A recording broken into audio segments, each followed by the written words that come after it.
Just sum up, Graeme, how impressive that was from Leicester City.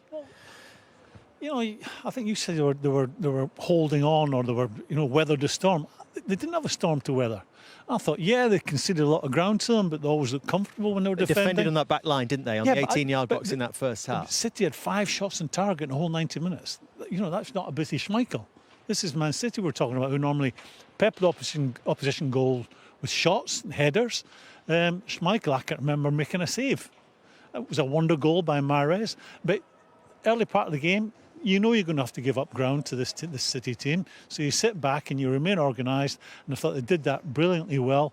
Son Chu, Amarte, we know what Johnny Evans is. And the young boys at James Justin. James Justin, Castagna on either side. I thought they're sensational. Young men learning their trade. And they look so organised, and they managed to keep City at arm's length.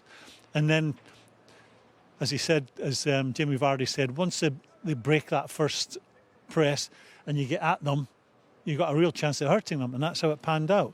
And I think City in the end have shot themselves in the foot with the penalties they gave away. But you have to say, looking at it, City were a shadow of the team that we've seen over the last few years, missing the fox in the box, missing that cuteness that Aguero brings to the game. I don't think Jesus gives him, the Brazilian boy, the other Jesus gives him, I don't think he gives him that cuteness. Aguero certainly does. And I thought City huffed and puffed for the majority of that game today, even though they got off to a great start with a wonder goal. But Leicester, throughout the game, were disciplined, organised, they knew what they had to do. Jamie Vardy touched on, he was doing his bit defensively today. When he was having to go back to his own goal, he just put himself in the area of Rodri. So that ball going wide, it couldn't come back into him to change. And they frustrated the life out of City. And anyone playing City in the next few weeks, that's the blueprint. You're getting lower and lower in that chair, Micah. You all right?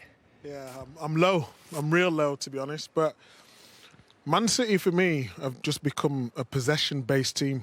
The first half, what was it, 73% possession they had? But a lot of the passes that they had, everyone talks about Rodri.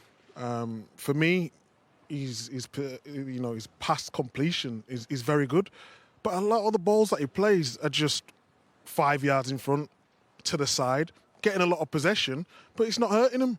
As soon as Fernandinho went off that pitch today, I don't know if he's picked up an injury. I don't know if they just wanted to change the system and put a striker up there, but I knew that would happen. Without. But is Rodri the reason why they lost this game and conceded 5 goals? I'm not blaming it just on Rodri. Of course not. There was loads of bad performances in there, but we did it on Monday Night Football with Jamie Carragher. In that middle, by himself, the way he turns, he doesn't re-endanger like Fernandinho, and the back line get exposed, and it happened time and time and again. I don't know how many times it happens to City before they have to rectify it. Everyone talked about the defence. Of course the defence.